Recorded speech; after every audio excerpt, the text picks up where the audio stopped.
जय हिंद दोस्तों, GSR academy में आपका स्वागत है। आज हम फिजिक्स का नया टॉपिक कूलाम का व्युत्क्रम वर्ग का नियम का निगमन करेंगे गॉस की प्रमेय की सहायता से या गॉस के नियम से।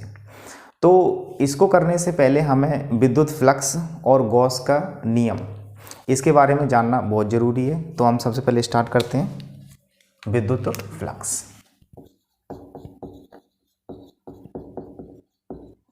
विद्युत फ्लक्स अगर हम सिंपल भाषा में विद्युत फ्लक्स की बात करें तो उसके लिए हम एक रूम ले लेते हैं, यानी कि एक कमरा ले लेते हैं जिसमें हमने एक बल्ब जलाया हुआ है। ये हमने एक बल्ब जलाया, इस तरह से बल्ब जलाया। तो ये बल्ब से जो प्रकाश निकलेगा, ये प्रकाश निकलने के लिए हमने एक छोटा सा रास्ता, एक खिड़की दे रखी है, यानी कि अल्प क्षेत्रफल अवयव, इसको हमने दिया है। तो ये बल्ब का जो प्रकाश होगा वो बाहर निकलेगा। तो जितना प्रकाश इस छोटे से अवयव से, क्षेत्रफल अवयव से बाहर जाएगा, उसको हम विद्युत फ्लक्स की तरह मान सकते हैं। अब हम विद्युत फ्लक्स की बात करते हैं। तो विद्युत फ्लक्स क्या होता है? यदि हम एक छोटा सा निकाय या सिस्टम ले लें और उसके अंदर प्लस क्यू आवेश को रखते हैं।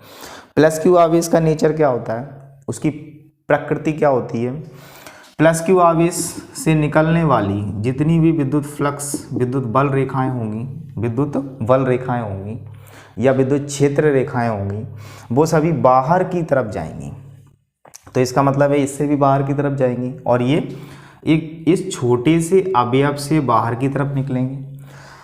तो जो विद्युत बल रेखाएं, यानी कि जितनी विद्युत बल रेखाएं अभिलंबवत इस पृष्ठ से बाहर की तरफ जाएंगी, उनकी संख्या को हम विद्युत फ्लक्स कहते हैं।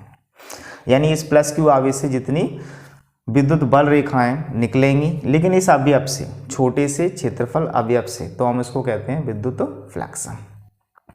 विद्युत क्षेत्र में स्थित किसी पृष्ठ से अभिलंबवत दिशा में गुजरने वाली कुल विद्युत बल रेखाओं की संख्या को उस पृष्ठ से संबद्ध विद्युत फ्लक्स कहते हैं। ठीक है, इतना। अगर हम फाई ई से विद्युत फ्लक्स को लिखते हैं तो फाई ई बराबर क्या होगा? विद्युत बल रेखाएं यानी कि विद्युत क्षेत्र की तीव्रता ई वेक्टर और जो क्षेत्रफल अवयव होगा ds वेक्टर और इस बंद पृष्ठ का समाकलन, सरफेस इंटीग्रल, ये हमें होगा विद्युत फ्लक्स। अब यदि हम इस वेक्टर राशि को हटाते हैं तो साइक्लिक इंटीग्रल ई ds cos थीटा, तो इसको हम दे देते हैं समीकरण नंबर 1, यानी कि इक्वेशन नंबर 1। अब हम जानते हैं गॉस का नियम। तो गॉस का नियम क्या है? गॉस का नियम, तो गॉस का नियम क्या है? यदि कोई निकाय प्लस क्यू आवेश, यदि कोई निकाय हवा या निर्वात में किसी विद्युत क्षेत्र में स्थित है, तो इससे निकलने वाली जितनी भी विद्युत बल रेखाओं की संख्या होगी, जितनी भी इस छोटे से अवयव से, यानी क्षेत्रफल अवयव से जितनी भी निकलने वाली विद्युत बल रेखाओं की संख्या होगी, इन विद्युत बल रेखाओं की संख्या इसमें उपस्थित, इसके अंदर जो आवेश उपस्थित है, इसमें उपस्थित आवेश का 1/ε0 गुना होगा। यानी कि फाई ई बराबर 1/ε0 क्यू।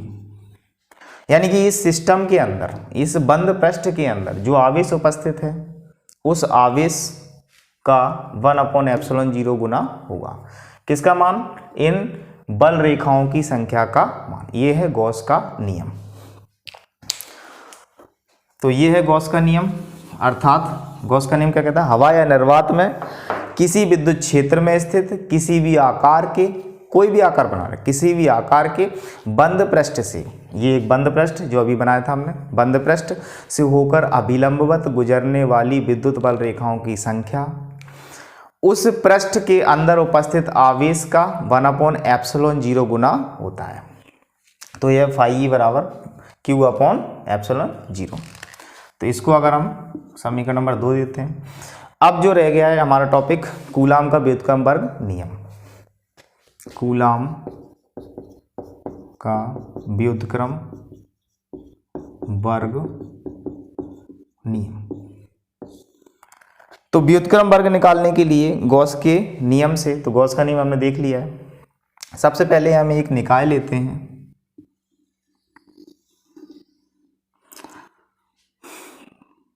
माना एक बंद पृष्ठ है जिसका केंद्र O है और इस केंद्र O पर एक आवेश रखा हुआ है जो है Q1 आवेश। इस Q1 आवेश से इस पृष्ठ पर एक कोई बिंदु P है, इस पृष्ठ पर बिंदु P मान लिया और इस पर कोई आवेश Q2 रखा हुआ है। ये एक छोटा सा अवयव, क्षेत्रफल अवयव ds है और इससे निकलने वाली जो विद्युत बल रेखाएं, विद्युत क्षेत्र की तीव्रता है वो E वेक्टर है। इतना हो गया। यानी कि ये हमने एक सिस्टम लिया है जिसको विद्युत क्षेत्र में रखा है, इसके अंदर उपस्थित आवेश है Q1 और इसके पृष्ठ पर जो आवेश है वो है Q2 बिंदु P पर। इसी पृष्ठ पर हमने एक छोटा सा क्षेत्रफल अवयव लिया है, उसका मान है ds, यानी उस क्षेत्रफल का ds वेक्टर, और इससे निकलने वाली विद्युत क्षेत्र वो है E वेक्टर। अब हम समीकरण नंबर, अच्छा इसमें एक चीज़ और देखते हैं कि अगर हम E वेक्टर और ds वेक्टर यानी कि जो क्षेत्रफल अवयव हो और E वेक्टर विद्युत क्षेत्र, इनके बीच में जो कोण बनेगा, क्योंकि दोनों पैरेलल हैं, समांतर हैं, तो थीटा इक्वल टू 0 डिग्री, तो cos 0 इक्वल टू 1। तो यदि हम इस cos 0 का मान इस इक्वेशन 1 में रख दें, यानी समीकरण 1 में, तो समीकरण 1 से फाई ई बराबर होगा cyclic integral E ds cos 0 degree, इतना होगा।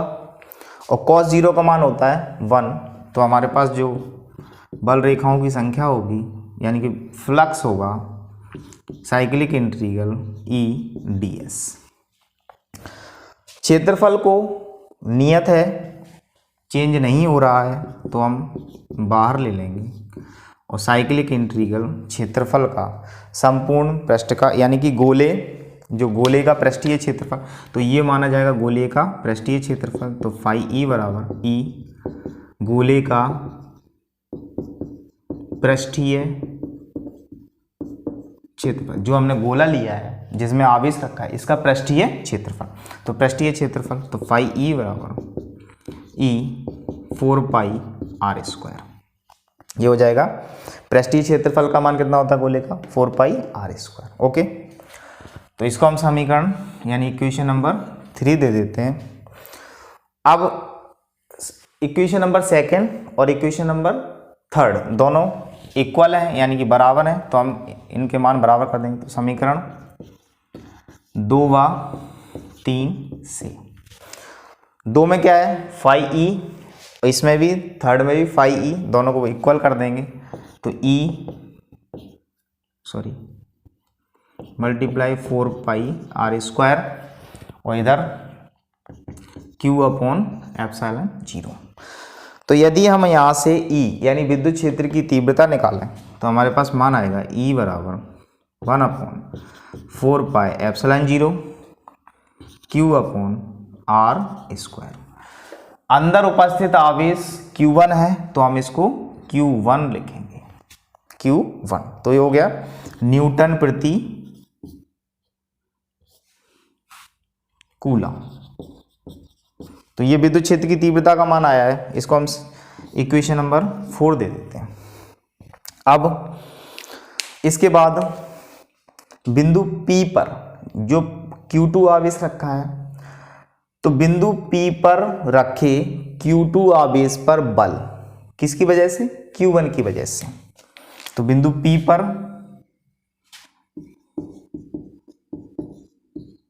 रखे Q2 आवेश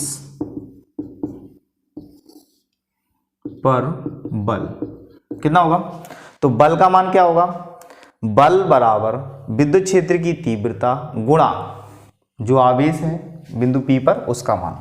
तो F बराबर EQ2। इक्वेशन नंबर 4 से हम इस E का मान रख देंगे। तो F equal to 1/4 pi epsilon 0 Q1 Q2 upon R² newton, बल का मान न्यूटन। तो ये हमारे पास कूलाम का व्युत्क्रम वर्ग नियम, जब हमने कूलाम का नियम पढ़ा था तो उसमें हमने यही नियम देखा था, F बराबर 1/4 पाई एप्सिलॉन 0 Q1 Q2 बटे R²। तो यही है हमारा कूलाम का व्युत्क्रम वर्ग नियम। ओके फ्रेंड्स, तो आज हमने देखा विद्युत फ्लक्स इंपॉर्टेंट टॉपिक है। आज जितने भी टॉपिक हैं सारे इंपॉर्टेंट हैं सभी एग्जाम्स के लिए। विद्युत फ्लक्स, गॉस का नियम और कूलाम का व्युत्क्रम वर्ग नियम, जो कि हमने किससे निकाला है, गॉस के नियम से। गॉस के नियम की सहायता से हमने इसको ड्राइव किया है। तो ये था आज का टॉपिक। और यदि आप इस चैनल पर नए हैं, पहली बार आए हैं, तो आप सब्सक्राइब करके ज़रूर जाएं और लाइक शेयर ज़रूर करें। Okay, thank you.